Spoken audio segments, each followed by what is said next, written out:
सर्वांना सर्वप्रथम माझा नमस्कार आणि खूप खूप धन्यवाद। आज आपण हे मीट द प्रेस ऑर्गनाईज केले।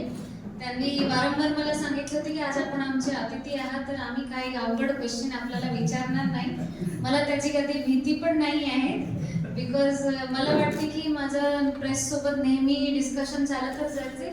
सो if it is wrong it is wrong, if it is right it is right. So there is no अवघड क्वेश्चन। मला वाटते जे प्रॉपर नाही आहे त्याच्यावरती ऍक्शन करायची, कारवाई करायची तर करायचे, जे प्रॉपर आहे ते प्रॉपर आहे। सो अवघड मला वाटत नाही। आपण जे काय विचारणार, जे काय जाण्याची इच्छा असेल ते मी शेअर करते। It is a very good opportunity. मला प्रत्येक वेळी वाटते की प्रेस असा एक इम्पॉर्टंट काय म्हणतो आपण जरिया आहे, ज्याला आपण जसं म्हणतो फोर्थ पिलर ऑफ डेमोक्रेसी। खरोखरी ते वाटते की इट इज व्हेरी इम्पॉर्टंट। सो तुमच्यासोबत जितका जास्त संदेश होणार, संवाद होणार, त्या अर्थाने मला वाटते लोकांच्या पर्यंत तेवढे जास्त माहिती जाते। सो it is a very golden opportunity for me. पण काही अपरिय कारणामुळे मागच्या वेळी पण वेळ झाला नाही। आज पण I was thinking there would be some issue, चला झालं नाही and we could be here. सरांना मराठी जास्त कळत नाही, हे थोडंच कळणार। सो त्यांना काही विचारलं असेल तर आपण हिंदीला म्हणूया। So anyone would want to ask anything और how should we go forward? आपका इंट्रोडक्शन दीजिए मैडम। मेरा इंट्रोडक्शन, मेरा नाम संजीता महापात्र है। मैं राउरकेला उड़ीसा की रहने वाली हूँ और मैं वहाँ से मेरी एजुकेशन वहीं से हुई है 10th तक। 11वीं 12वीं मैंने भुवनेश्वर में गवर्नमेंट कॉलेज से की है, साइंस बैकग्राउंड से। उसके बाद मैंने इंजीनियरिंग स्टेट जेई दिया था। स्टेट जेई में फिर हमारा वहाँ पे college of engineering and technology Bhubaneswar, ये गवर्नमेंट कॉलेज है। सो इस कॉलेज से मैंने मैकेनिकल इंजीनियरिंग की डिग्री की। मैं 2012 बैच पास आउट हूँ और 2013 में मैंने steel authority of India limited as assistant manager join किया और फिर वहाँ पे मैंने 5 साल जॉब किया एज मैनेजर, असिस्टेंट मैनेजर इन न्यू प्लेट में। उसके बाद मैंने 2018 में अपना जॉब से मैंने रिज़ाइन किया। 2017 वी गॉट मैरिड और 18 में मैंने रिज़ाइन करने के बाद 19 को मेरा सिलेक्शन हुआ। So that is my basic background. I have a elder sister, मेरी बड़ी बहन है। तो मेरी बड़ी बहन Bharat heavy electrical limited Bangalore में एज मैनेजर काम करती है and she settled in Bangalore. We are 2 sisters. आप फील्ड में काम करते थे, ऐसा क्या लगा आपको अचानक कि किसी देना चाहिए, आईएएस देना चाहिए?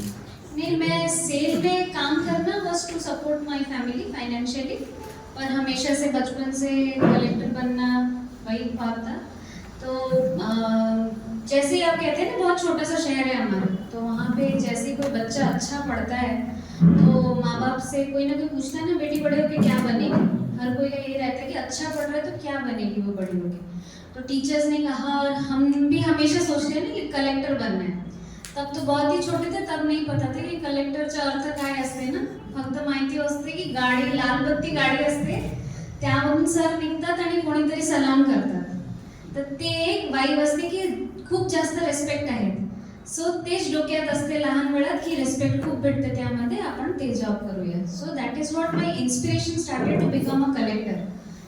त्यानंतर हळूहळू लाईफमध्ये खूप सगळं चेंज येत गेलं आणि मला कळालं की नेमकी कलेक्टर व्हायलासाठी I have to become an IAS officer आणि त्याच्यासाठी मी प्रयत्न केले। So sell was a step to make myself and my family financially independent. माझ्या आईचं, मी I am the 4th child of my mother. माझ्या आईचं सर्वाधिक पहिले मुलं होता, ते जन्म झालं की त्याचं डेथ झालं ऑन बेड। त्यानंतर माझी दीदी झाली आणि त्यानंतर again my mother wanted a boy child, की मला एक मुलं पाहिजे। तर त्यानंतर पण मुलं होतं, पण ते पण मिसकॅरेज झालं। तर शेवटी बाबांनी म्हणाले की आता आपण एकच मुली असू द्या, आपण आता मुलं नाही करायचे।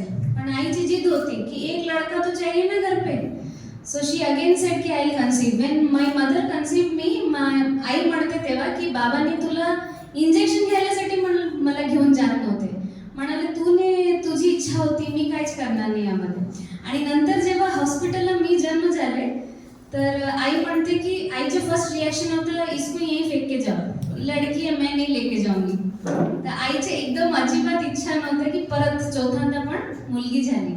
So my sister, she was 4 years old. She came to the hospital and she said कि नहीं ये तो खिलौना है, डॉल है मेरा, so मैं इसको लेके जाऊंगी. तो मेरी दीदी बड़े होने तक वो हमेशा कहती थी कि तुझे तो फेंक के आ रही थी मम्मी, मैं ही लेके आई तुझे. And my father also says till date. So that is how it started कि that thing came and stayed in my mind.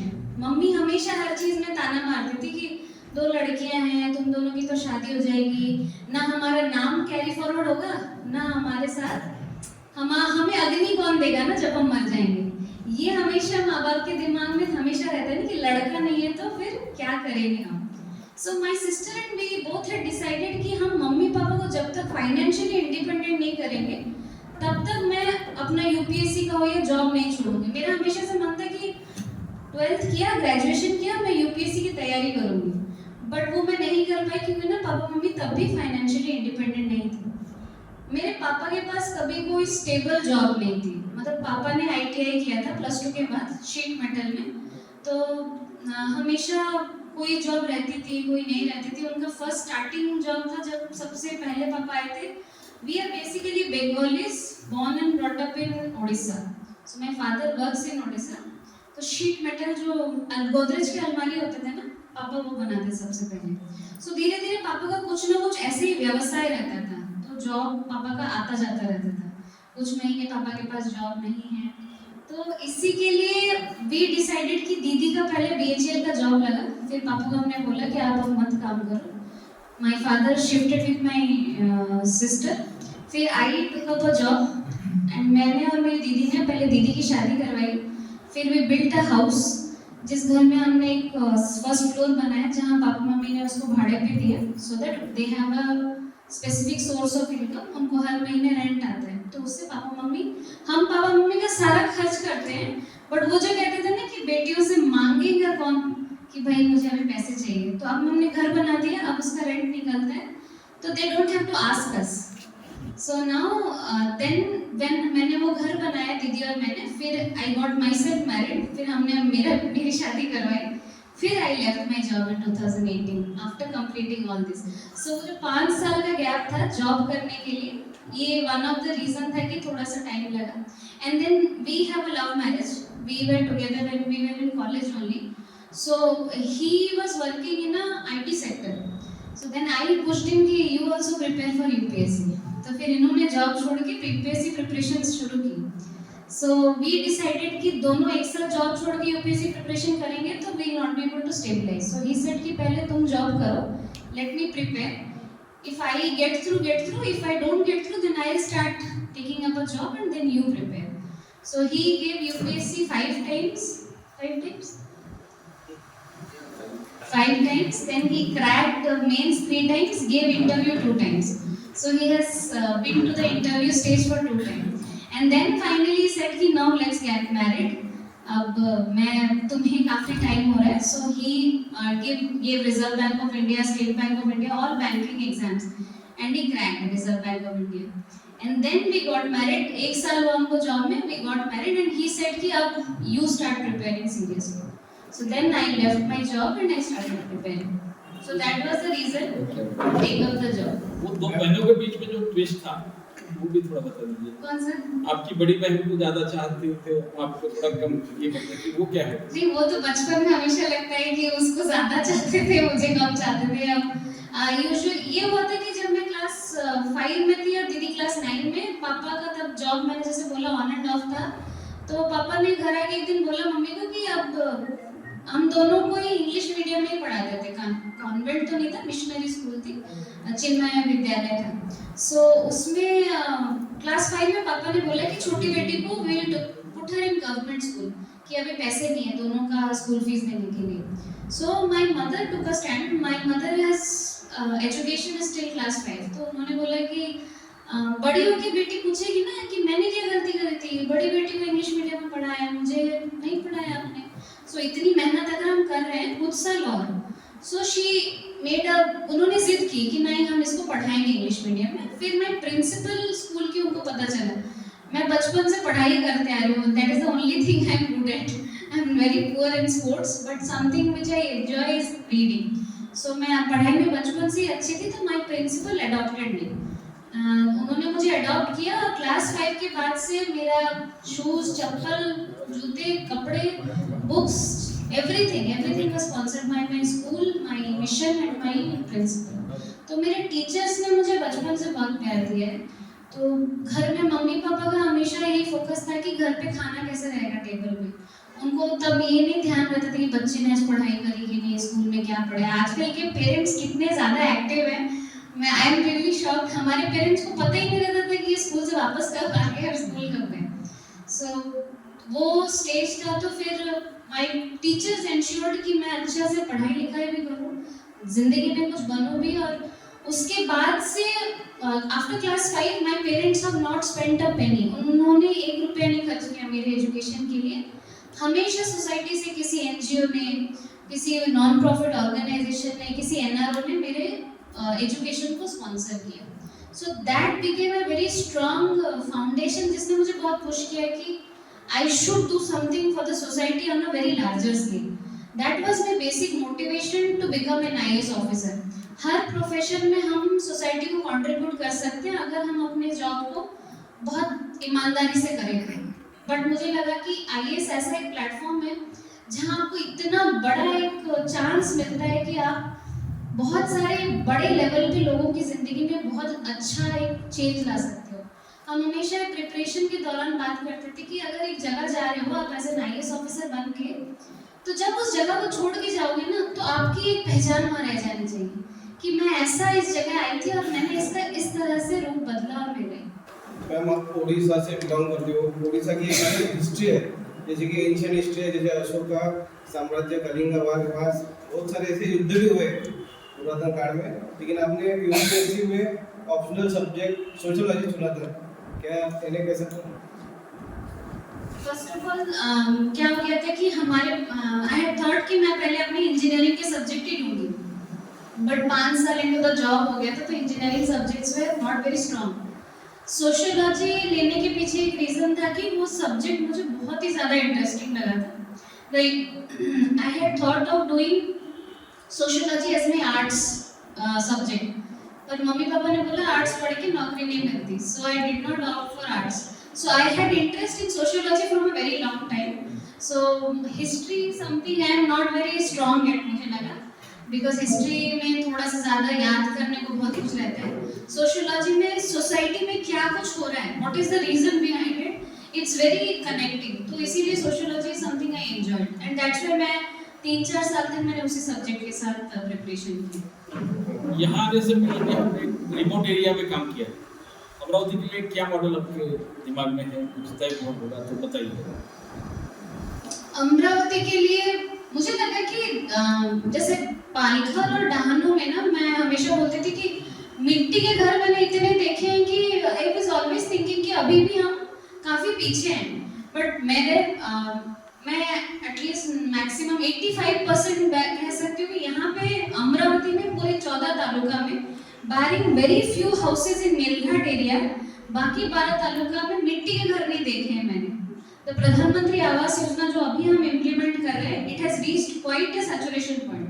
काफ़ी लोगों को हमने वो घर, मकान जो कहते हैं, जो एक ड्रीम था कि सबके पास अपना पक्का घर होना चाहिए, वो काफ़ी दूर तक गए। I am not talking about 100%, but 85% पर्यंत सैचुरेशन हम we have reached. So that's why I think कि Amravati is a step ahead.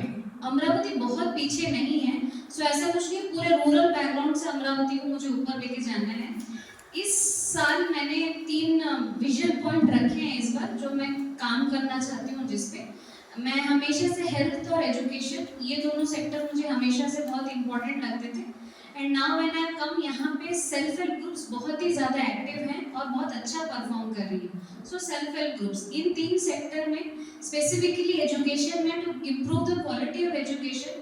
जिला परिषद में यही होता है कि हम फाउंडेशन के बच्चे तैयार करते हैं, क्लास 1 to 5, क्लास 1 to 8। तो इनका फाउंडेशन स्ट्रांग नहीं होता, तो फिर ऊपर बड़े होके फिर इनका वही कच्चापन रह ही जाता है। मैंने बेसिकली इनका problem I seen in maths and English. English तो सबसे ज़्यादा पुअर हो गया, जबकि हमें अभी पता है कि English is very very important. मैंने ऐसे स्कूल्स विजिट किए, जैसे आपला दाभा शाळा आहे जिल्हा परिषद नांदगाव खंडेश्वरमध्ये, तिथे टीचरने इतकं चांगल्या प्रकारे त्यांचं तिसरीच्या मुलांना शिकवलेलं आहे फोनेटिक्स. जरी मी मराठीला कुठला पण शब्द लिहिते ते बालकांना त्याला इंग्लिशला लिहिता येते. मी त्यानंतर आता दुसरा एक शाळा, तर मला आता त्याचं नाव आठवण येत नाही, क्लास 1च्या मुलं होता, त्यांनी त्याला मराठीला अमर लिहिले होते आणि he could write exact Amar in English, which is a big achievement in itself when class 1 के student A for apple B for ball कर रहे हैं ना. So that is what I thought कि अगर कुछ स्कूल में हो सकता है तो why not in other schools. So that's why we have decided now कि इंग्लिश और मराठी के लिए, ये दोनों के लिए हम एक डिस्ट्रिक्ट लेवल टीचर्स का ग्रुप बनाएंगे जो ऐसे अच्छे अच्छे टीचर्स हैं. पूरे साल भर के लिए they will create a syllabus. हमारे पास ऑलरेडी है कि एससीईआरटी में, एनसीईआरटी में सिलेबस क्या होगा, डाइट के हिसाब से क्लास 1 के बच्चे को क्या आना चाहिए, क्लास 2 के बच्चे को क्या आना चाहिए. So it is all there with us. मैं चाहती हूँ कि वो पूरे स्कूल्स में सिंक्रोनाइज हो कि मंथ ऑफ जनवरी बच्चे को ये आना ही चाहिए, हर टीचर यही पढ़ाएगा. Everyone will not teach on their own. और टाचन भाई जो हम बोलते हैं ना हर टीचर का रहना चाहिए, वो मैं मैंडेटरी करवाई रही हूँ अभी कि आप प्लानिंग करो कि आप क्लास में क्या पढ़ाओगे. प्लानिंग ही नहीं है किसी टीचर का. आज मन हुआ तो ये चैप्टर खोला और ये पढ़ा दिया, तो फिर उससे सबका प्रोग्रेस सेम नहीं हो रहा है. So we'll focus on English and math specifically. हमने इस साल मिशन स्कॉलरशिप भी लॉन्च किया था, जिसमें हम चाहते थे कि बच्चे नवोदय हो या फिर क्लास 5 और 8 के जितने स्कॉलरशिप के क्लासेस हो, एनएमएमआईएस, जितने सारे स्कूल्स हैं उसमें जो कॉम्पिटिटिव एग्जाम है उसमें हमारे सारे बच्चों को क्लास 5 और 8 के ज़्यादा से ज़्यादा बैठाएंगे. इसमें प्रॉब्लम ये आ रही थी कि बहुत सारे बच्चों के पास फीस नहीं है, बिकॉज 200 रुपीज़ स्कॉलरशिप की फीस हो गए, तो सब उतना नहीं दे पा रहे. नेक्स्ट ईयर में भी हम अपने बजट में जो बच्चे रियली ब्राइट और इंटेलिजेंट होंगे उसके लिए 50-50% करके we will make a provision. तो वो हमने सोचा है. सेकेंडली, हेल्थ सेक्टर में हमने IMR के ऊपर काफ़ी काम किया है. जो ADHO धारनी मेलघाट एरिया में, उनका कहना था कि लो बर्थ वेट ये एक बहुत बड़ा प्रॉब्लम है, बिकॉज सैम मैप पे हम अभी काफ़ी काम कर चुके हैं और we have a complete system in place. जैसे हमने मिशन 28 आविष्कार सर के टाइम पे शुरू किया था, it has become very powerful. But क्या होता है, धीरे धीरे किसी भी न्यू मिशन को फोकस में रखने के लिए फिर से पुश करना पड़ता है. तो अभी हम लो बर्थ वेट के लिए स्पेसिफिकली एक नया स्कीम लेके आ रहे हैं, जिसमें हम स्पेसिफिक गांव में, जिस गांव में बच्चों का लो बर्थ वेट है उस पर हम फोकस करेंगे. तो that will help in improving. एक बार लो बर्थ वेट कंट्रोल होता है तो इन्फेंट मोर्टेलिटी रेट में भी बहुत फर्क पड़ता है. तीसरा है सेल्फ हेल्प ग्रुप्स. उसके लिए we are already making a women mart जो हमारा बन रहा है, उसमें पैकेजिंग और ब्रांडिंग, उसके लिए हम एक नासिक के बहुत अच्छे ऑर्गेनाइजेशन से टाई अप कर रहे हैं. उसने शबरी का बहुत अच्छा डिज़ाइन करके दिया है. और उमेद मार्ट ऑनलाइन, उसमें हमारे प्रोडक्ट्स भी लॉन्च करने वाले हैं. सो इस मार्ट को थोड़ा सक्सेसफुल करना है हमें, सो दैट ज़्यादा से ज़्यादा हम मिड प्रीमियम सेगमेंट में हमारे SHG के प्रोडक्ट्स लॉन्च करें. SHG product should not be limited to rural areas now. एक बार मिड प्रीमियम सेगमेंट में जो FMCG है उनके साथ अगर हम compete कर पाए, then it will be a very big profit margin for हमारे SHG groups. So इस साल हम इस थीम पे फोकस करेंगे. आपके कार्यकाल में प्लेनेटोरियम अमरावती का जो पेंडिंग पड़ा हुआ, क्या वो चालू करवाएंगे आप? प्लानिटोरियम में अब सबसे बड़ी बात टेक्निकल नो हाउ की ही है. कल ही अब मैंने न्यूज़पेपर में पढ़ा था, प्लानिटोरियम के लिए एक आर्टिकल आया था, तो मैंने हमारे EPWD से बोला है, उन्होंने बहुत बार मुझसे बोला है कि we need a technical person who is not who will be able to make it financially sustainable. वो एक बहुत बड़ा पास तो है टेक्निकल. हाँ, तो उनसे मेरी आज तक मुलाकात नहीं हुई है, तो मैंने तो बहुत बार बुलाया है. तो इस बार मैंने इस नेक्स्ट वीक ही मीटिंग लगाई है उसकी, कि मुझसे आके मिले और उनका बेसिकली इन फ्यूचर का प्लान किया. बिकॉज अब हम सिर्फ कंस्ट्रक्शन कर रहे हैं, वो कंस्ट्रक्शन करके महल खड़ा करने से कुछ नहीं होगा अगर अंदर का मटेरियल उतना ज़्यादा अपीलिंग और उस हिसाब से डिज़ाइन नहीं होगा. सो उसके लिए मैंने बात करी है. मैं नेहरू प्लानिटोरियम से कांटेक्ट करने की कोशिश कर रही हूँ. अगर वहाँ से भी कोई एक्सपर्टीज मिल सके, मुझे बताएगी कि नागपुर में एक बहुत अच्छा प्लानिटोरियम है, वहाँ पे भी एक एक्सपर्टीज है. सो इन तीनों चारों से मिलके जो यहाँ पे भी जिन्होंने एक्सपर्टीज दी है उनसे भी मेरी आज तक मुलाकात नहीं हुई है. तो एक बार वो डिस्कस करके वी विल ट्राई कि अगर मेरे कार्यकाल में हो सके तो बहुत बढ़िया बात है. उसका बिल्डिंग बन के तैयार है. आपने अभी जो जिक्र किया नागपुर, औरंगाबाद वगैरह, ये लोग जाकर भी है. मेरी भी बात हुई आपकी एग्जीक्यूटिव इंजीनियर से, तो कल जो छपा है वो मतलब दिव्य मराठी में ही छपा है। तो उन्होंने मुझे बोला कि जी उसमें 1.5 करोड़ के आसपास और लागत लगी, 1 करोड़ की रकम उनके पास है, कुल मिला के 3 करोड़ का यूज कर सकते हैं। यहाँ के जो एक्सपर्ट थे उनका एक ख्वाब था कि अमरावती के लिए एक बहुत अच्छा प्लानिटोरियम बने जो पूरे भारतवर्ष के लिए आइडियल हो। डॉक्टर प्रवीण विजय करके, और वे आपको अभी भी आप उनकी सेवाएं देने के लिए राजी है। बीच में कुछ ऐसा इंसिडेंट हो गया था कि आपके कुछ ऑफिसर्स उनका तालमेल नहीं हुआ, जो भी स्पेसिफिक है उससे अलग जा रहा था आपका काम, और वो वैसा नहीं चाहते थे, इसलिए वो रिजाइन करके बैठ गए हैं। आप थोड़ा इनिशिएटिव लेते हो, फिर से आपकी सेवाएं देने के लिए राजी है। मैंने वो खबर बनाने के पहले उनसे भी डिस्कस किया है, आज भी मेरा डिस्कशन हुआ है डॉक्टर प्रवीण करके। गायकवाड़ साहब को पता है, मैंने इसीलिए और गायकवाड़ साहब भी उसके लिए एग्री है। सिर्फ कुछ ऑफिसर्स ऐसे थे जिससे नहीं, तो वो हो सकता है। एक हमारे अमरावती की भी एक अच्छी बिल्डिंग बनी थी, और केवल बिल्डिंग नहीं, एक अध्यक्ष का बहुत अच्छा साधन है। और दूसरा आपने भी जो सेल्फ हेल्प ग्रुप के बारे में बोला, तो उसका भी अपनी बिल्डिंग बनने के लिए उसको शुरू कब कर रहे हैं?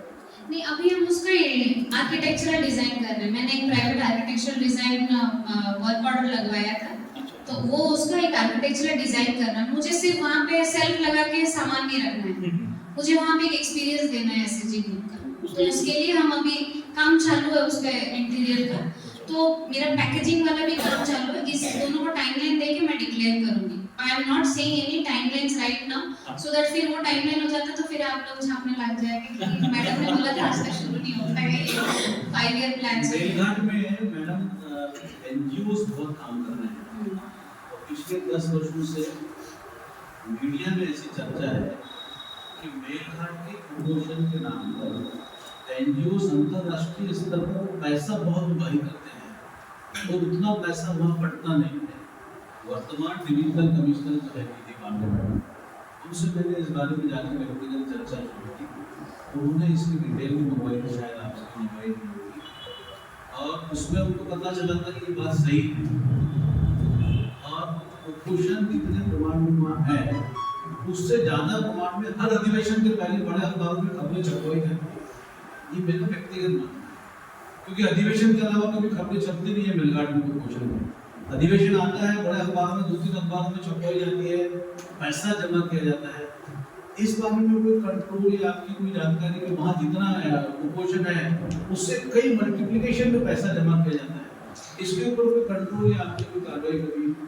देखिए, इसमें तो मुझे लगता है कि बहुत सारे state and non state actors involve हैं, पर मेरे और एडमिनिस्ट्रेशन की तरफ से क्या कर सकते हैं कंट्रोल, उसके लिए अगर हम उपाय में बोले तो लास्ट टाइम अधिवेशन से पहले, बिकॉज नागपुर में हो रहा था, सर और कलेक्टर सर और मेरा ये डिस्कशन हुआ था, और जिसमें सारे पत्रकारों ने बहुत ज़्यादा हेल्प करी थी हमारी, कि we started a positive news stream, कि हमारे वहाँ पे आपने जैसे बोला आप state average is 16 and Melghat average is 18। What do you expect from such जितना दुर्गम एरिया में, अगर the health department is working day on day out और उन्होंने IMR पे कंट्रोल किया है, सो सर का भी कहना था कि इसको हम ऑन पेपर ऑन रिकॉर्ड लेके आएंगे। सो हम बार बार हमारे यही चला रहे हैं कि ऐसी कोई बात नहीं है कि कुपोषण बहुत ज़्यादा है। जो 90s का जो रीज़न था, जो मेलघाट में इतना कुपोषण था जिसको आज तक बहुत लोग मिंट कर रहे हैं, तो we keep on continuously counteracting such news. इस बार भी कोई भी news, now what has happened कि आई एग्री कि इंटरनेट और social media, newspaper, print media, इसमें जितनी न्यूज़ छपते हैं ना इसको लेके, तो हम इसको तुरंत आपको काउंटर एक्ट कर रहे हैं। वी पब्लिश अ रिपोर्ट कि आप ये बताइए कि कहाँ से आपको ये डेटा मिला है। Same is point is maternal mortality rate जो है that has not come down drastically as IMR में बच्चे छोटे हैं, मैं घसीट के बच्चे को ले आती हूँ, सैम है मैं इसको BCDC में रखूंगी, इसको खिलाऊंगी, इसको ठीक करूंगी, भेज के दूंगी।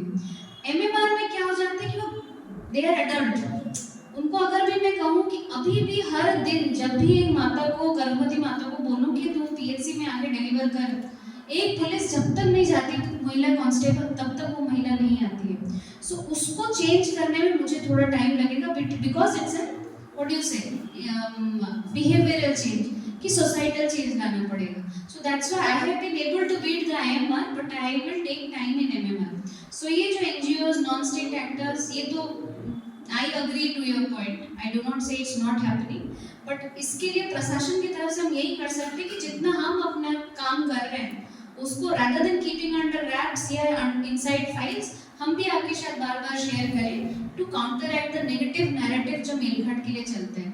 Melghat is not that way. मैं पहली बार धारनी गई, इट इज माई मिस्टेक कि after joining for a year because of lot of personal reasons मैं धारनी नहीं जा पाई थी. हमेशा चिखलधारा में कुछ ना कुछ इशू होता तो मैं वापस आती थी. इस बार I went and stayed there for 2 days and visited Dharni and Dharni is wonderful. मतलब the moment you cross Harisal के बाद जो लोगों ने एग्रीकल्चर का काम किया है, the sprinkler irrigation, the drip irrigation, जो हाईफाई टेक्नोलॉजी उन्होंने वहाँ लगाई है. 70% of the people, as per my knowledge, have lands and they are utilizing it in a very good way. लोगों ने वहाँ काम कर रहे हैं. वो जो मेलघाट का नैरेटिव चलता है कि वहाँ सिर्फ गरीबी है, वहाँ कुपोषण है, वैसा नहीं है. आप जाइए, देखिए. When you reach that place, you agree कि people have developed quite a lot. जो नैरेटिव, false narrative कुछ लोग अपने ये के लिए चलाते हैं, that is wrong. उसको by record, by bringing it on report, we will be able to counteract. NGOs की मीटिंग बुला करके उनके साथ आप कोई कोऑर्डिनेशन या कम्युनिकेशन नहीं कर सकते? यस, हम कर सकते हैं. यूजुअली गाभा समिति, नवसंजीवनी समिति, इसी के लिए हम मीटिंग रखते हैं हर महीने. सो उसमें हम उनको यही नैरेटिव बार बार कहते हैं. बट राइट नाउ मेरी पहली गाभा समिति meeting, I was not very satisfied the way they were presenting the questions. Doctor code नहीं लगाते, डॉक्टर नेम प्लेट नहीं लगाते.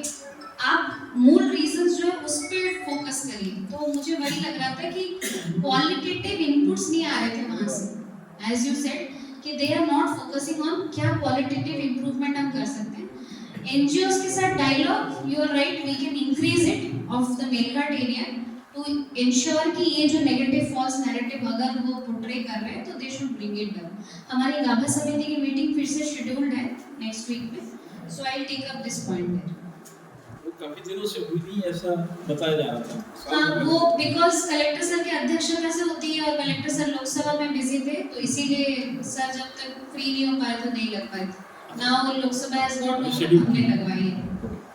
मैम 4-5 महीने पहले शिक्षा विभाग से पूरा की गाइडलाइन आई है, सभी स्कूलों में सीसीटीवी लगानी चाहिए. जिला परिषद के अधिकांश स्कूलों में सीसीटीवी. ये सीसीटीवी के लिए मैंने हमारा प्रमा भी हो गया है and there is funds available also. उसका टेक्निकल स्पेसिफिकेशन में प्रॉब्लम आया था, तो मैंने वो टेक्निकल स्पेसिफिकेशन कैंसिल करा.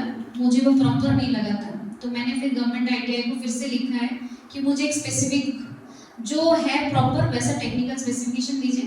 It's a technical issue only, वो हम रिजॉल्व करके मेरा प्लानिंग है कि इस मंथ के एंड तक टेंडर फ्लोट कर देंगे. रैंप तो हमने सब स्कूल्स में इंश्योर किया था बिकॉज लोकसभा विधानसभा में इट वाज मैंडेटरी. तो हमें जिस स्कूल में पोलिंग बूथ, बिकॉज हमारे सारे स्कूल्स पोलिंग बूथ थे, तो उसमें अगर कोई स्पेसिफिक स्कूल का नाम है तो आप बता दीजिए. बिकॉज मैंने सारे एचओडीज को हर तालुका में रैंडमली विजिट करवाया था. हमने बहुत विजिट्स करवाए, तो रैंप इज देयर मोस्टली. जिले का सबसे बड़ा स्कूल है अपना जिला गर्ल्स हाई स्कूल.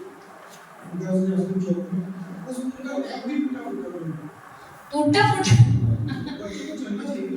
हाँ नहीं, टूटा फूटा इन द सेंस आप किसको कह रहे हैं? I will get it check. अगर है तो फिर विल गेट इट रिनोवेटेड. ठीक. नहीं, अधिकांश स्कूल में नहीं है, ये मैं नहीं एक्सेप्ट करूंगी. There are very few schools जिसमें नहीं है बिकॉज इट्स मैंडेटरी. हमें रैंप रखवाना ही होता है, नहीं तो पोलिंग स्टेशन में पोलिंग नहीं हो पाएगी. आपका पर्सनल क्वेश्चन आपके बारे में पूछे, कलेक्टर बनने का आपका सपना कब पूरा? जब शासन प्रमोशन देगी कोई दिक्कत नहीं, मुझे कोई घाई नहीं है. मला अजिबात घाई नहीं है. मला सीओशिप खूप आवडते.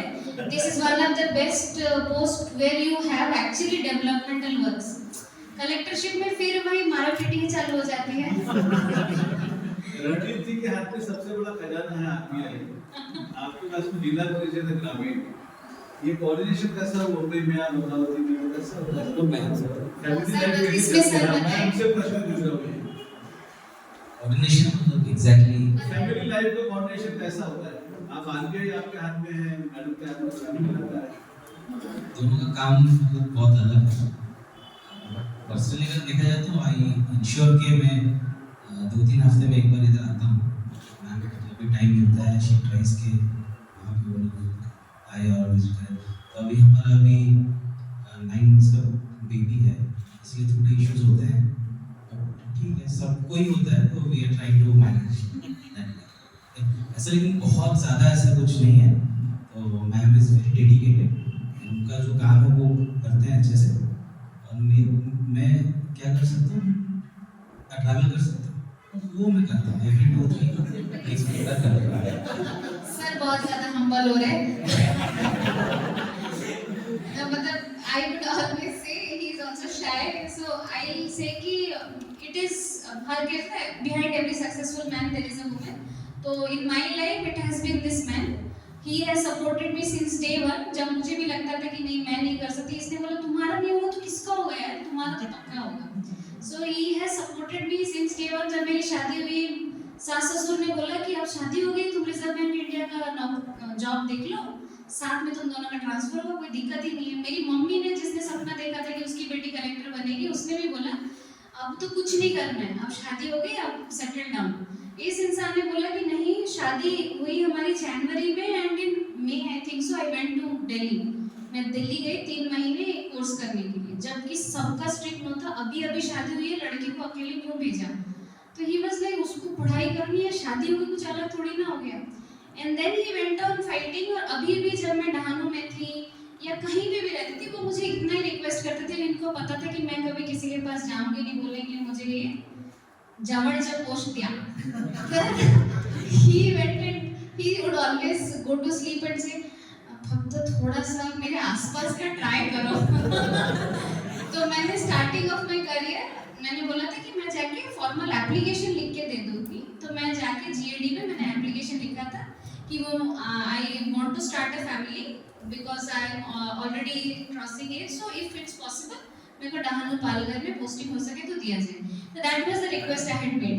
उसके बाद मैंने सोचा था कि ये मेरा फर्स्ट एंड लास्ट है, क्योंकि ना हमारा field posting is hardly 10 years and Maharashtra हमारे लिए वही है। हाँ, उड़ीसा में मेरे घर के पास है तो समझ भी आता है, यहाँ तो अमरावती सेम एज सिंधुदुर्ग और पालघर और anywhere, for me all the places are same. So he also agreed to that point कि कोई दिक्कत नहीं, चलेंगे, हमने ये जॉब चूज किया तो ट्रैवल करेंगे।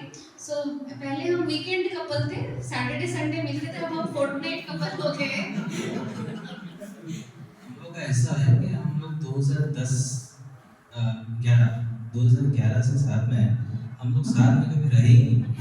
हम लोग सबसे ज्यादा साथ में रहे हैं कोविड के टाइम, जब सब कुछ बंद था। कोविड आपके लिए अच्छा था? अच्छा तो नहीं हो सकता, हम लोग उस टाइम हम साथ में रहे थे, सबसे अच्छा।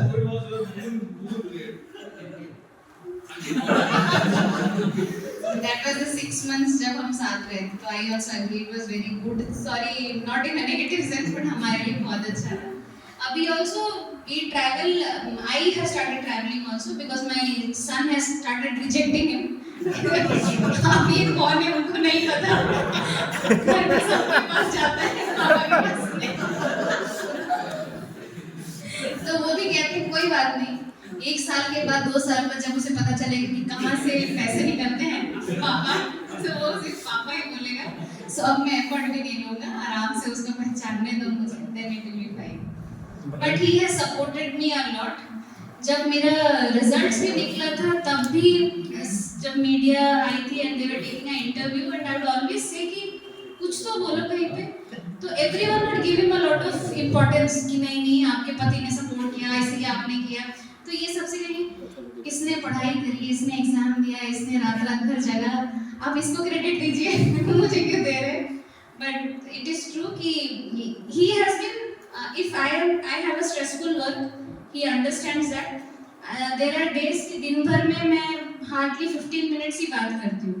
सो मतलब 15 डेज में भी हर दिन 15 मिनट की बात करते हैं। जब मैं वापस आती हूँ, घर वापस आने के बाद बच्चे को देखना है, उसको सुलाना है, तो ही स्लीप्स बाय 9 o'clock। उसको सुलाते सुलाते मैं भी एग्जॉस्ट हो जाती हूँ, मैं भी सो जाती हूँ। तो he comes back home and he is waiting कि कॉल आएगा। तो जब तक कॉल आता है तब तक मैं सो चुकी होती हूँ। But he never complains about that, not till date ever. So इसलिए जब Saturday Sunday if he is coming to, so I avoid any functions कि एटलीस्ट 2 दिन तो I give him my undivided attention, he deserves it. But he has never complaint as of now. उनको कभी ये नहीं लगा। जब मेरा रिजल्ट आया था तो मेरी एक फ्रेंड ने मुझसे कहा था कि don't you think your husband will feel कि तो उससे ऊंचे पोस्ट पे चली गई तो वो क्या बोलते हैं उसको, ईगो हर्ट नहीं होगा तेरे हस्बैंड करके, तो उससे तो इन्होंने सबके सामने सबसे पहले बोला था कुछ भी कर ले इसकी सैलरी मुझसे हमेशा कम रहेगी।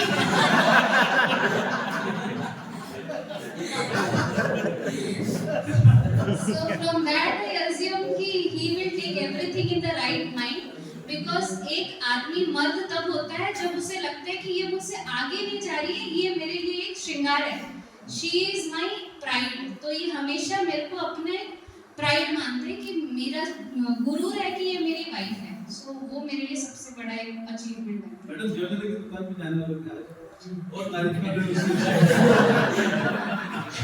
दैट ऑल्सो आई से कि ये क्या बोलते हैं इसको बताओ। ये नहीं खरीदते ज्वेलरी। मॅडम तुम्ही एवढ्या म्हणजे विविध ठिकाणी काम केलं आहे प्रशासक म्हणून। पालघर डहाणूचं तुम्ही एक उदाहरण आता सांगितलं। आता इथे सध्या प्रशासक राज आहे अमरावतीमध्ये। तर माझा पहिला प्रश्न असा आहे तुम्हाला की प्रशासक राज असल्यामुळं तुम्हाला इथं रिलॅक्स वाटत आहे का? कारण जे काही राजकीय दडपण किंवा जे काही अडचणी असतात त्या तुम्हाला येत नाहीये वाटत आहे का? एक दुसरा प्रश्न असा की तुमच्या या प्रशासकीय सेवेच्या कार्यकाळामध्ये असा कुठला प्रसंग झाला का की एखाद्या नेत्यासोबत ज्याचं मोठं वजन आहे तुम्हाला एखाद्या धोरणावरून त्याच्यासोबत टकराव झाला, संघर्ष झाला आणि तुम्हाला तुमच्या निर्णयावर ठाम राहावं लागलं, त्याला मागं जावं लागलं, असं असेल तर? प्रशासक राज जे अर्थ आहेत माझ्याकडे आता कम्पेअर करण्यासाठी काही नाही आहे, बिकॉज माझ्याकडे कधी जीबी नव्हती ना, तर मला आतापर्यंत माहिती नाही की जीबी असल्यानंतर मला इतकं जास्त प्रेशरायझेस भेटणार। सो आतापर्यंत ते प्रेशर मी फील नाही केलेलं आहे, बिकॉज आय डोंट हॅव। सगळे म्हणतात की आता तुमच्याकडे फक्त पूर्ण जिल्ह्यामध्ये जेवढे आमदार आहेत जीबी आले की 50 आमदार अजून वाढून जाते।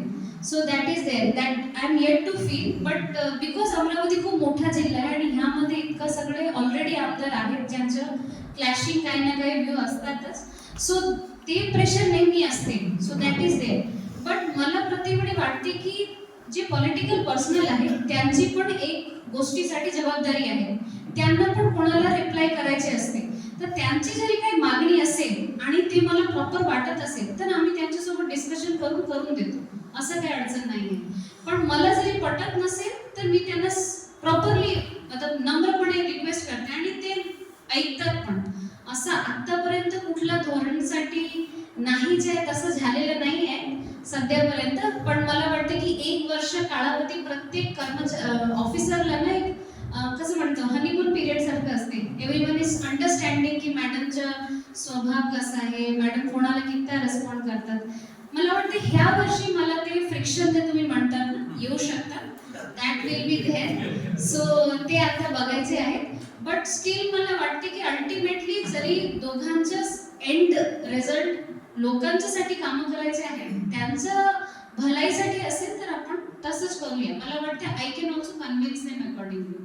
So as in administration forever माझ्या पूर्ण करिअरमध्ये मला पॉलिटिकल पर्सनल सोबतच राहावंच लागणार, बिकॉज त्यांच्यासोबत मला काम करायचे।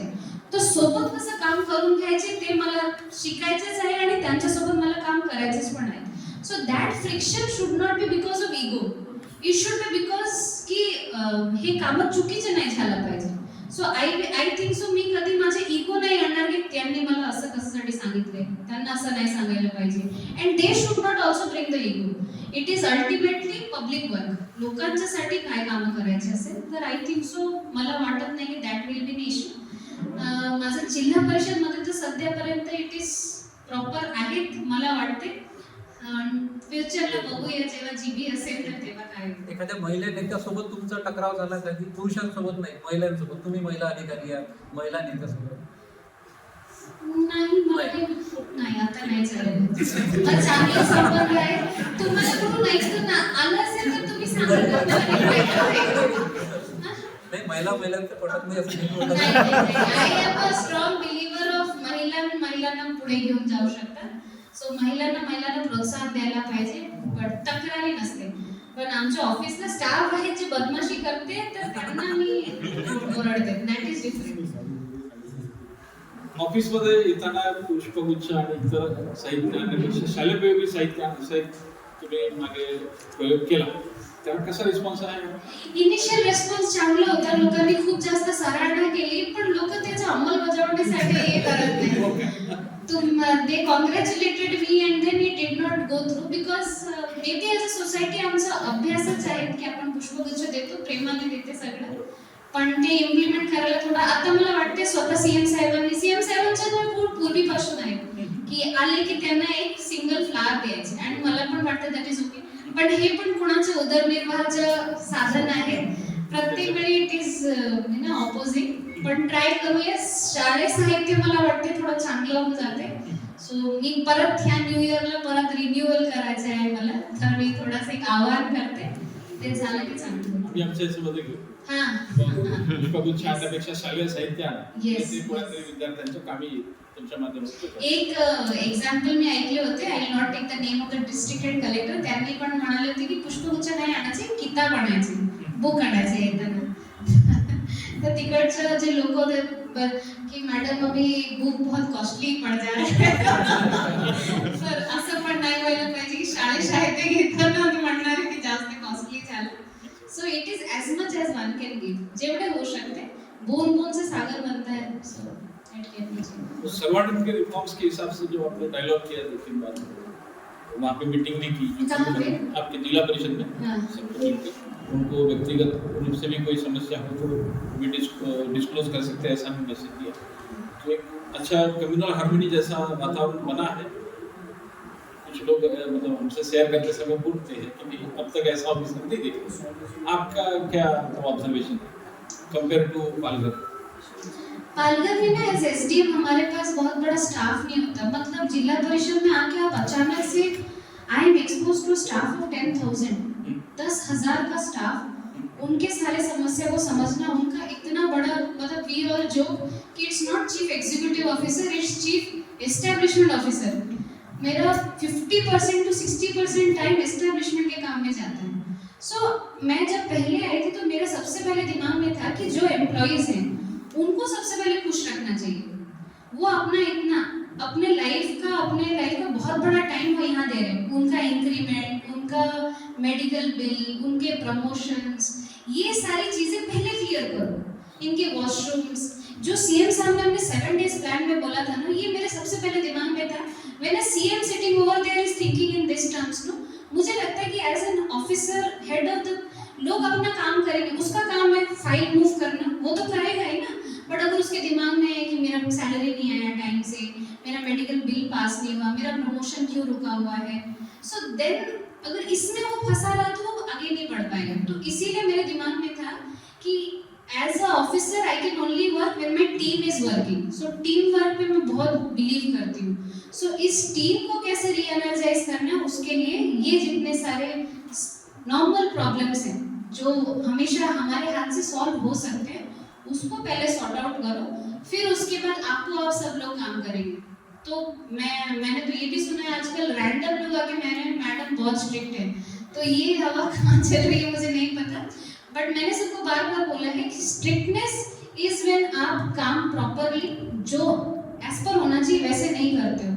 प्रामाणिकपणे कामं करा, बाकी माझ्या तर्फातून तुम्हाला काही ऐकावंच नाही लागणार. सो मेरे दिमाग में हमेशा ये रहता है कि जो प्रॉपर है आप उस हिसाब से काम करो.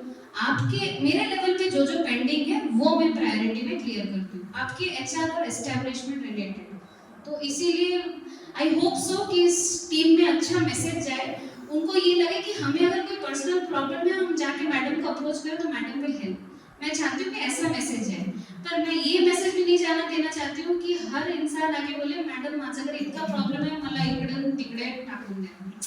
Transfer is something which is difficult because it takes away 10,000 employees को मैनेज करना और catering to everyone for the transfer in individual basis it becomes very difficult. अब वो बहुत बड़ा एक डाइसी सिचुएशन है मेरे पास, पर जिला परिषद में वो फ्लेक्सिबिलिटी रखना पड़ता है बिकॉज बहुत बड़ा एस्टेब्लिशमेंट हो जाता है. It is subject to resident. As a woman, what type of challenges you face during the career? Number one. And the second point is,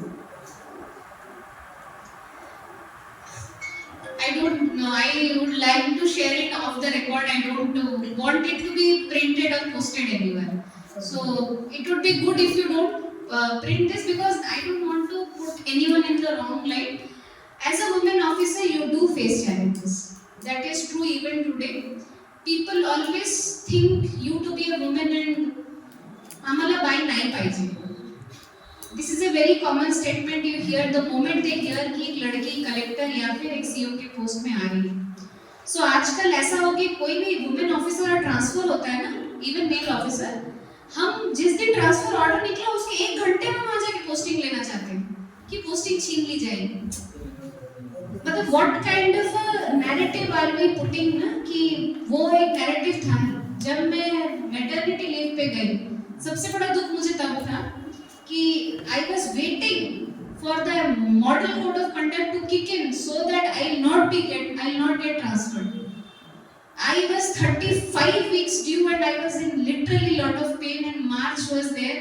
मैं अपने टेबल के नीचे स्टूल लगा के पैर रख के फाइल करती थी. So I was very much tired, but I had to do because मैं सोच रही थी अगर मैं चली गई तो फिर पोस्टिंग चेंज कर दूँगी. So I kept on working. Still then मैंने जिस दिन अपना एप्लीकेशन दिया, फाइल was moved in मंत्रालय to remove me as CEO. So that was something I felt very bad. I called up मंत्रालय, मैंने एक ही लाइन बोली कि you are trying to portray कि maternity is a sin.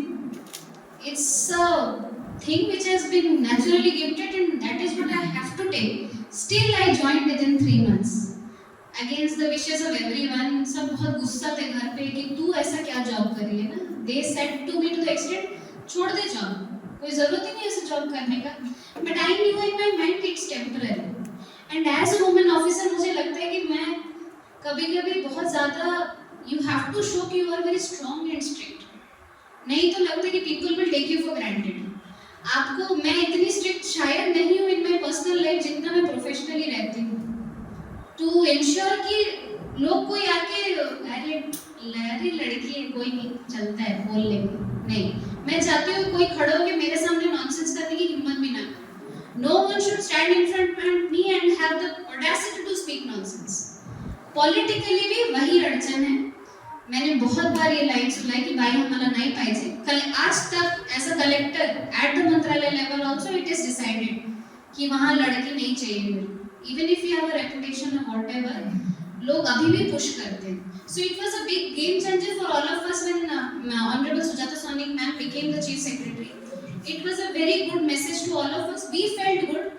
वो होने के 2-3 महीने बाद फिर से न्यूज़ में मीडिया में कोई तो चलाया जा रहा है कि उनको रिमूव करने का बात चल रहा है. She is being removed. So we have to understand. From that I have understood कि मुझे अपना काम अच्छे से करना है as per rule.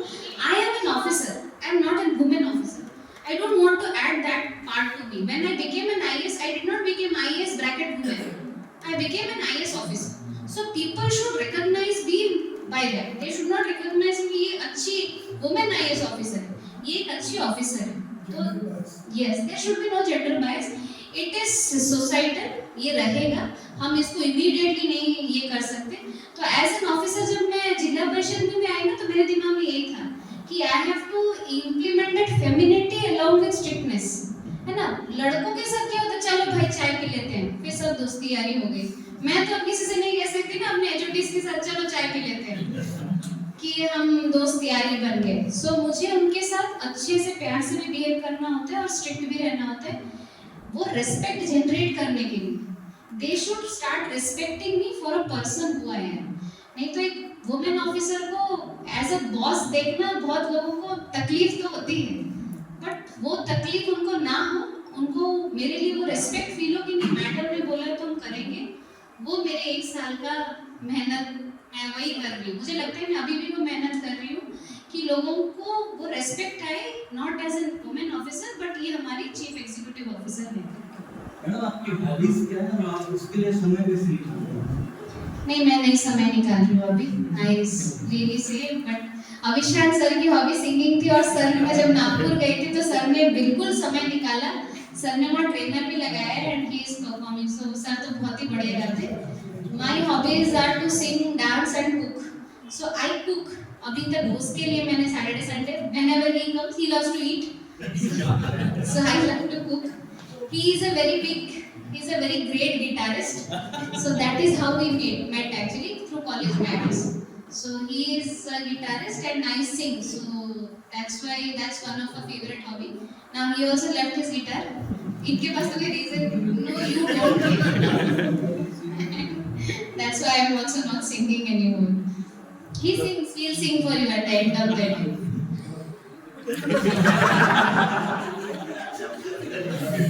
कर्मचारी सम्मेलन में शायद गाना गाया था।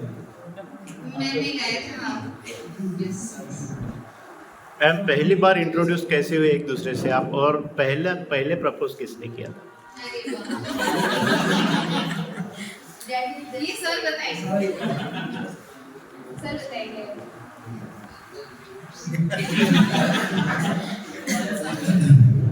बहुत साल हो गए भूल भी गए।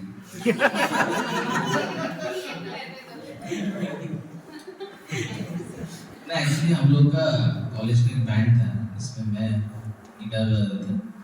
तो मेरा एक फ्रेंड था, वो उनका सीनियर था, तो ये लोग भी और उनके कॉलेज के बैंड में थे, तो उनके थ्रू से ही हमारा थोड़ा जान पहचान हुआ, तो थोड़ा बहुत बातचीत ऐसा ही है। लेकिन वो मेन क्वेश्चन का आंसर नहीं दिया, प्रपोज किसने मैंने किया? प्रपोज दोनों में से किसने किया था पहले? मैंने किया।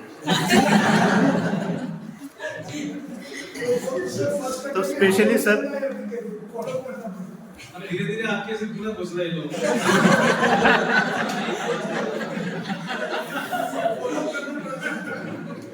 पहले नाम बोले तो इन शॉर्ट में क्या क्वालिटीज बताएंगे, क्या क्वालिटीज को देख के आपने प्रपोज किया? धीरे-धीरे पूरा घुस रहे हैं। नहीं, अच्छी लड़की थी तब से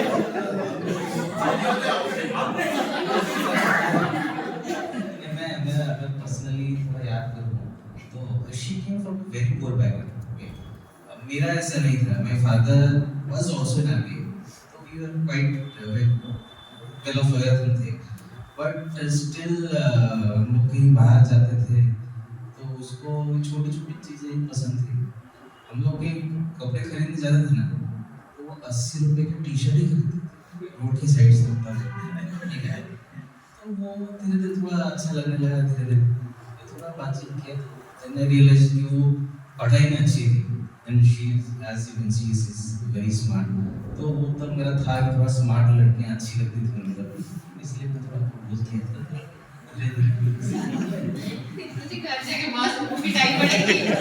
मैंने बोला था इतने क्वेश्चंस हो गए था। नहीं, वन ऑफ द रीजन उन्होंने जो बोला था कि उन्होंने हमेशा बोलते थे मुझे स्मार्ट लड़की चाहिए थी, तो मैंने इसीलिए प्रपोज किया था। we have an age gap of 5 years, so I always thought when I was in college he was working, so इसीलिए मेरे दिमाग में था कि this is absolutely not possible। मैं कॉलेज में ही थी तब, so I thought कि तो काफी एज गैप है, अभी नहीं पता चलता बट तब तो लगता था। मैंने सोचा मेरे तो बहुत सारे पढ़ाई करनी है, बाहर जाना है, you will want to get married, it's not possible। He said कि there will never be any pressure, मतलब पहले हाँ बोलो फिर we will think of, so then it got sorted I think so। So मेरे घर में बहुत ज़्यादा resistance था because it's a love marriage and he is from scheduled tribe, I am a Khandayat, I am a Kshatriya, so my mother was like hell bent कि कैसे करेंगे ये शादी, so she outrightly denied। It took me 4 years, 4 साल तक my mom was in denial mode कि वो exist ही नहीं करते। तो मैंने भी मेरी माँ मेरे लिए बहुत इंपॉर्टेंट है, ऐसा नहीं कि I love my parents a lot, उन्होंने इतना सैक्रिफाइस किया हमें पढ़ाने के लिए। जिस दिन मैंने अपनी माँ को फर्स्ट टाइम बताया था तो my mother cried the whole night. मेरी माँ कभी नहीं रोती, बहुत ही स्ट्रांग लेडी है, हेड स्ट्रांग है बहुत। तो वो मेरे लिए बहुत बड़ा एक धक्का था कि मैं माँ के साथ ऐसा नहीं कर सकती। सो उस दिन मैंने इसको फ़ोन किया, ही यूज्ड टू बी 90, तो ये आउट ऑफ इंडिया रहते थे तो हमारा टाइम नहीं मैच करता था। तो ही called me and I said कि मेरी माँ बहुत रो रही है, दिस इज नॉट पॉसिबल, हम इसको एंड करते हैं। तो ही सेड ओके, बहुत कैजुअली उन्होंने बोला ठीक है कोई बात नहीं, तुम इतना परेशान मत हो, वी विल एंड इट। फिर उन्होंने फ़ोन रख दिया, फिर आधे घंटे के बाद he called me up and he said to me कि मम्मी ने किस रीजन के लिए ये कहा, इसीलिए ना कि मैं स्टूडेंट लाइफ से हूँ, तो बस तुम अपनी मम्मी से इतना पूछो, और मैं तुमसे भी पूछ रहा हूँ, तुम भी इतनी पढ़ी लिखी हो, कि मेरे अंदर मेरे कास्ट के अलावा मेरे में ऐसी क्या कमी है जो तुम्हें लगती है जिसकी वजह से तुम मुझे रिजेक्ट कर रही हो। अगर तुम मुझे ऐसा कोई ठोस रीजन दे देती हो ना कि जिसकी वजह से तुम मुझे रिजेक्ट कर रही हो, मेरी फैमिली को रिजेक्ट कर रही हो, I will gladly accept it. And then he kept the phone, बहुत आराम से, कोई झगड़ा नहीं, झाटी नहीं, कुछ नहीं बोला इस इंसान ने, बस ये एक लाइन बोला कि वो कास्ट तो मैं चेंज नहीं कर सकता ना, that is something I am born with, अगर तुम्हें यही लगता है तो फिर it's your decision. And when he kept the call and that is what I thought कि मैं एक आईएएस ऑफिसर बनने का सपना देख रही हूँ, और इस इंसान ने मतलब पापा मम्मी से प्यार मिला था, बट जिस तरह से इस इंसान ने ग्रूम किया था ना हर चीज के लिए, समझाना, बुझाना, पढ़ाना, लिखाना, एवरीथिंग, सो आई थॉट कि he has never misbehaved with me, he has always encouraged me, and उसकी गलती नहीं है ना that he is born in a caste which our society thinks is the lower class.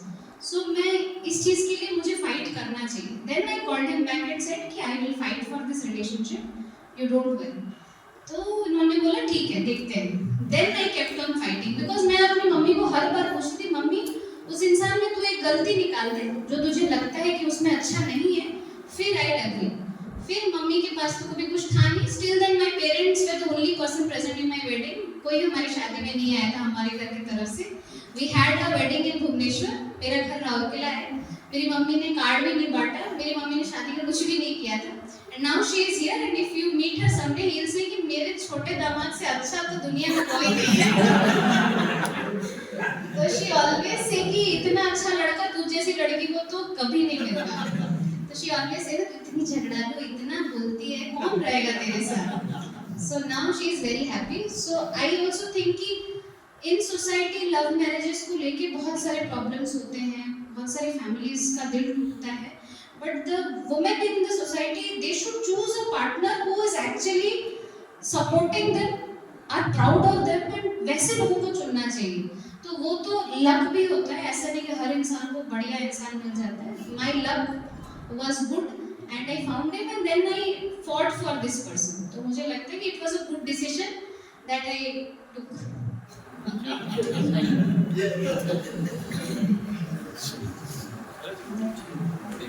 Ma'am मेरा सवाल था, कुछ स्कूल में दिव्यांग लड़के और लड़कियां पढ़ती हैं, उनके लिए स्पेशल टीचर नियुक्त हैं, तो उनके बारे में आपने कुछ देखा है अभी तक? और सेकंड ये कि आपने जो बोला वॉशरूम के बारे में, टॉयलेट ये समथिंग, तो एक दो स्कूल में मैं अभी गई थी, मेरा काम फोटोग्राफी, प्रेस फोटोग्राफी भी है और एक दूसरा वर्क भी है जिससे मैं कनेक्टेड रहती हूँ स्टूडेंट से, तो वहाँ के वॉशरूम मैडम अभी तक अच्छी नहीं हुई। और दुख की बात कहने की वो जिला परिषद की है। कौन से स्कूल में? और अभी मेरे कलीग ने आपको सवाल किया, कैंप जी कैंप अमरावती में वॉशरूम सही नहीं है, ठीक नहीं है लड़कियों के लिए। अच्छा। और एक अपने ज़िले से बाहर गई थी मैं परसों के दिन, वहाँ भी वो लड़की के बोली मुझे कि मैडम के पास चाबी है, वहाँ वो सिर्फ मैडम लोगों के लिए। तो मैंने कहा ठीक है, मत बोलो आप मैडम को, मुझे आपके इधर ही जाना है। तो इतना गंदा कि मैं आपको बयान नहीं कर सकती। आप मुझे स्कूल का नाम भेजिए। स्वच्छ भारत मिशन के अंडर स्कूल्स में वॉशरूम बनाने का प्रॉपर प्रावधान है। नांदगांव पेट में लड़कियों के लिए यही दिक्कत थी, हमने इमीडिएटली वहाँ सैंक्शन करवा के वी गॉट इट डन। सो इसके लिए अभी हम स्पेसिफिक फोकस ड्राइव ले रहे हैं और इसमें हम अभी तक डिक्लेयर भी कर चुके हैं, 100% हमारे पास है। तो आप भेजिए ये नाम। कैंप अमरावती में मैंने विजिट किया था, वॉशरूम्स मैंने स्पेसिफिकली पर्सनली नहीं देखा है, I will get it check. जो भी नाम आपको मिलते हैं यू कैन व्हाट्सएप मी, तो मैं उनको भेज के दिस इज आवर प्रायोरिटी, तो वी विल गेट इट। और चिल्ड्रन विद स्पेशल नीड्स के लिए जो विशेष साधन व्यक्ति हैं उनके लिए हमने अभी उनके कॉन्ट्रैक्ट्स भी रिन्यू करवाए हैं विशेष साधन व्यक्ति के लिए। अभी उनके लिए कैरियर्स भी हैं जिनको हम कहते हैं, मराठी में उसका शब्द नहीं याद आ रहा मुझे, so that also we have approved. उनके लिए स्पेसिफिकली देयर आर 2-3 ऑर्गेनाइजेशन जो सेंट्रल गवर्नमेंट स्पॉन्सर्ड है, जो इनको किट्स वाटअप कर रहे हैं। हमने रिसेंटली हमारे मेंटली चैलेंज जो स्टूडेंट्स थे उनके लिए किट्स मंगवाए थे, तो वो हमने उनको डिलीवर करवाए हैं। स्पेसिफिकली जिस स्कूल में अभी ज़्यादा संख्या है चिल्ड्रन विद स्पेशल नीड्स के, उसके ऊपर हम फोकस कर रहे हैं, सो दैट वहाँ के जो विशेष साधन व्यक्ति है उसके साथ they will be more properly treated. Chandrapur में there have been certain experiments जो उन्होंने children with special needs के लिए किए हैं, तो वो भी हमने एक टीम सोची बनाएंगे और वहाँ भेजेंगे to understand that which will implement in the district. Third ma'am, लड़कियों के जो सेफ्टी के लिए सब्जेक्ट होता है उसके लिए कुछ है आपके पास बना हुआ? नहीं, अभी तो मेरे पास कुछ नहीं है, but it's a good topic. मैं यूजुअली क्या हो जाता है ना, ये सारी चीज़ें मैंने पालकर में बहुत करी थी क्योंकि ना हमारे पास वो स्कूल 12वीं तक थी. यहाँ पे मेरे अंडर 12वीं तक के स्कूल सिर्फ 24 ही हैं. और आई अंडरस्टैंड कि क्लास 5 के तक के बच्चों के लिए भी वी कैन इम्प्लीमेंट दिस. मैंने उस डायरेक्शन में सोचा नहीं बिकॉज मुझे बच्चे बहुत छोटे लगते हैं टू एक्सप्लेन देम. हम गुड टच बैड टच तो व्हेन जब हमारी टीम जाती है आरोग्य की पतन तो उनको ही कहते हैं सिखाने के लिए, तो वो यूजुअली उनको गुड टच बैड टच सिखाती है. बट इस बारे में मैंने कुछ प्लान नहीं किया है. मैं गण शिक्षण अधिकारियों से बात करती हूँ. इफ उनके तरफ से स्कूल में अगर ऐसे सुझाव है तो हम इम्प्लीमेंट कर सकते हैं फॉर गर्ल्स सिक्योरिटी. धन्यवाद.